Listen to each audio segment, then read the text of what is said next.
மக்களே, நம்மளோட தீபாவளி ஆஃபரான 500 ml ஹெர்பல் ஆயிலுக்கு 100 ml ஹெர்பல் ஆயில் ஃப்ரீ. அதற்கான ஒர்க்கு தாங்க போயிட்டுருக்கு.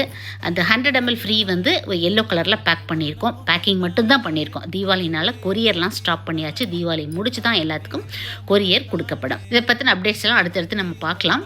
அடுத்து பார்த்தீங்கன்னா, நம்ம ஃபேண்டாஸ்டிக் 4 இல்லையா, bath powder, face pack, henna hair colouring pack, shikakai, இதெல்லாம் நவம்பர் 1 வீக் ரீஸ்டாக்னு சொல்லியிருந்தேன் இல்லையா.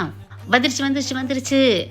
செம்பருத்தி பூக்கள், நாட்டு செம்பருத்தி பூக்கள் நிழலோட்டமாக காய வச்சு எடுத்து, சத்தியமங்கலத்துலேருந்து ஒரு சிஸ்டர் எனக்கு அவங்க தோட்டத்தில் இருக்கிற செம்பருத்தி பூக்கள், குப்பை மேனி இதெல்லாம் கொடுப்பாங்க. செம்பருத்தி பூக்கள் சேக்காய்க்கு, குப்பை மேனி வந்து குளியல் பொடிக்கு என்னோட பெரிய வேலையை கொஞ்சம் குறைச்சி கொடுத்துட்டாங்க. கொஞ்சம் எக்ஸ்ட்ரா போனஸாக கொஞ்சம் ஆவாரம்பு அவங்க தோட்டத்தில் இருக்கிற கொஞ்சம் பெரிய நெல்லிக்காய் அப்படின்ட்டு எனக்கு தீபாவளிக்கு கொடுத்து விட்டுருக்காங்க. அவங்களுக்கு கூட பத்திரமா வந்துச்சுன்னு மெசேஜ் போடல, உங்ககிட்ட தான் நான் வந்து ஃபஸ்ட் டைம் சொல்கிறேன். நீட்டாக பேக் பண்ணி பத்திரமா அனுப்பிச்சு தருவாங்க. சிஸ்டர் பத்திரமா வந்து சேர்ந்துருச்சு, வீடியோ பார்த்துக்குங்க, ஸ்டே ஹெல்தி.